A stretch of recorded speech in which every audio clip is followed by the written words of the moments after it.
بسم اللہ الرحمن الرحیم۔ السلام علیکم۔ اسٹیون کو ایک بہت بڑی ملٹی نیشنل کمپنی کے سی او کے دفتر میں بیٹھا تھا۔ سی او کو یہ فکر تھی کہ اپنے اسٹاف کو کئی زیادہ مراعات انعام دینے کے باوجود بھی ان کی کارکردگی کم ہوتی جا رہی ہے۔ سی او کو شکایت تھی کہ سب کچھ کرنے کے باوجود عملہ کام میں دلچسپی نہیں لیتا۔ اسٹیون کو نے اپنے سامنے بیٹھے سی او سے سوال کیا، آپ نے ان کے لیے ایسا کیا غیر معمولی کام کیا جس کی وجہ سے آپ کے ادارے کے لیے اپنی توجہ اور توانائی خرچ کریں؟ سی او اپنی جگہ سے کھڑا ہوا، اس نے اپنے پیچھے موجود دیوار پر لگے پردے کو ہٹایا۔ پردے کے پیچھے موجود پوری دیوار پر ایک تصویر بنی ہوئی تھی۔ اس تصویر میں 10-12 گھوڑے ایک سمت میں دوڑ رہے تھے۔ ہر گھوڑے پر کوئی نہ کوئی عبارت لکھی ہوئی تھی، جیسے director of finance, director of human resources, director of marketing وغیرہ۔ ان سب کا رخ جس جانب تھا، اس کے آخر میں ایک ساحل کی تصویر تھی جس پہ لکھا تھا ون ٹرپ ٹو میامی بیچ۔ یہ تصویر دیکھ کر سی او بولے، دیکھیے، ہم نے اپنے ادارے میں یہ طے کر رکھا ہے کہ جو ڈائریکٹر سب سے زیادہ کارکردگی دکھائے گا، ہم اسے فیملی کے ساتھ ایک ہفتے کے لیے میامی ٹرپ دیں گے۔ اتنا مہنگا انعام ہے، لیکن پھر بھی اس ادارے کی پرفارمنس کم ہوتی جا رہی ہے۔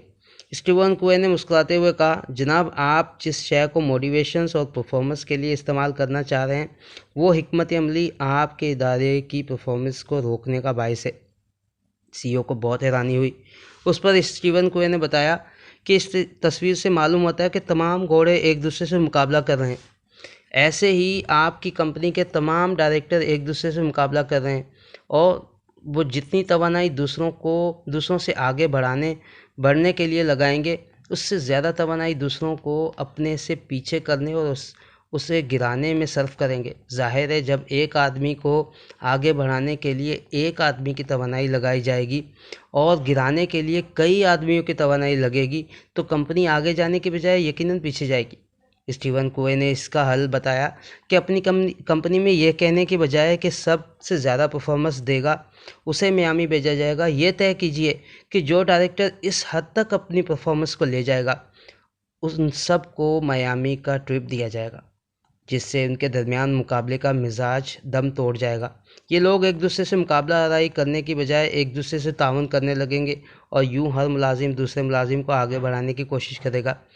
جب تمام ڈائریکٹر ایک دوسرے کو آگے بڑھانے میں اپنی توانائیاں صرف کریں گے تو کمپنی کی رفتار کئی گنا بڑھ جائے گی۔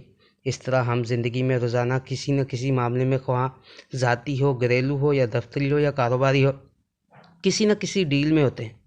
ایسے میں سب سے زیادہ یہ سوچ پروان چلتی ہے کہ اگر دوسرا جیت گیا تو میں ہار جاؤں گا، اگر اسے مل گیا تو میں محروم رہ جاؤں گا۔ ایسے میں ہم خود جیتنے سے پہلے دوسروں کو ہرانے کی کوشش کرتے ہیں۔ ہم تقریباً 5 طرح کے مزاجوں کے ساتھ زندگی بسر کرتے ہیں۔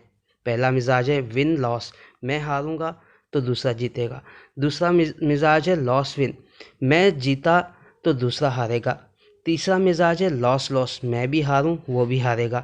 چوتھا مزاج ہے ون ون، میں بھی جیتوں گا اور وہ بھی جیتے گا۔ اور پانچواں ہے نو ڈیل، قصہ ہی ختم۔ ہم زیادہ تر پہلی دو اپروچ کے ساتھ زندگی بسر کرتے ہیں۔ ان کی سب سے عام اور بدترین مثال ہمارے اسکولوں کا گریڈنگ سسٹم ہے۔ جس اسکول میں بھی جائیں، رزلٹ والے دن والدین سب سے پہلے ٹیچر سے یہی پوچھتے ہیں کہ ہمارے بچوں کی کلاس میں کون سی پوزیشن ہے۔ گویا ہم اپنے بچوں کو بچپن سے ہی مقابلے پر لگا دیتے، اور کسی انسانی معاشرے کو کچلنے کے لیے صرف 2 ہی چیزیں درکار ہیں، ایک مقابلہ اور دوسرا موازنہ۔ یہ دونوں ہی چیزیں حسد اور غرور پیدا کرتی ہیں۔ ایسے معاشرے سے کبھی بہتری کے سفر نہیں کر سکتے۔ اسٹیون کوئے نے اپنی کتاب میں چوتھی عادت کے ذریعے جیت کی سوچ اختیار کی جائے، یعنی ون ون پالیسی۔